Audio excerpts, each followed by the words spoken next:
Bonsoir, Argenton. Bonsoir. C'est bon. Enchaînez. Comment je cherche ça?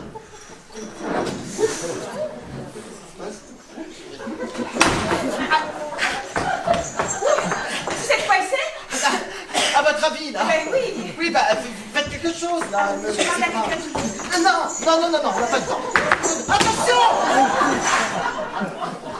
Mademoiselle Pinay, est-ce que ça va, là?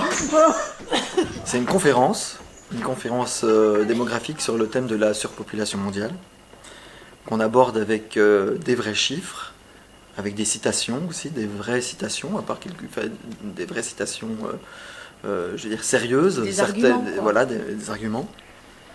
Et c'est une conférence traitée de façon burlesque au niveau de la forme théâtrale. On retrouve un rapport entre les personnages qui sont assez typés, et puis des situations physiques burlesques, un peu plus ou moins acrobatiques.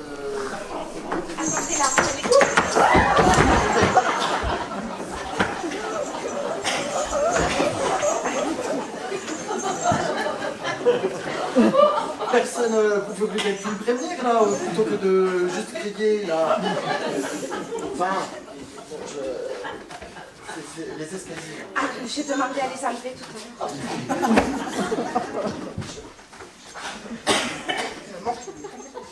C'est pas grave. Bon. Bien, donc, on va changer. Hop, voilà, on va gêner. Donc, le chariot démographique. Explication.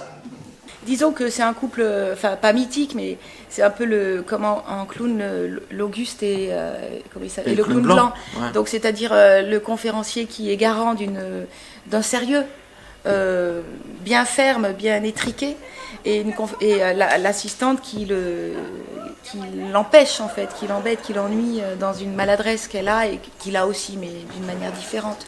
Il subit, en tous les Voilà. cas, c'est la maladresse de son Il assistante. subit ces interventions qui sont souvent maladroites et qui retardent la conférence. Ouais. Voilà.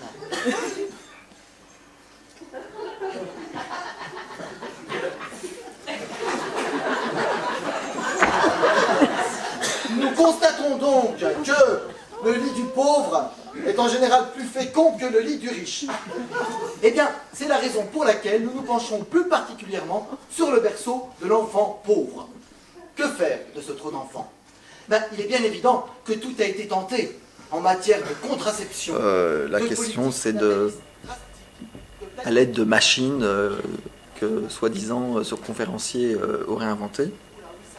Il fait la démonstration qu'on est trop sur Terre, qu'on va encore être, que la situation ne va pas s'améliorer. Et donc, la question, c'est quelles sont les solutions? Quels sont les gens inutiles dans le trop et comment on s'en débarrasse? Voilà. Voilà. Donc, il a fallu déterminer, nous... on avait l'embarras du choix pour chercher les gens inutiles. Voilà, donc, on a fait un choix. On a fait un choix, on en a fait 3. Et on s'est axé sur ces trois catégories d'inutiles qu'on recycle. Et évidemment, avec on propose des recyclages très concrets et qui peuvent qui sont très cruels et faire référence aussi à des réelles choses qu'on a pu connaître dans l'histoire. Et de conclure, vivons mieux ensemble, mais vivons moins nombreux.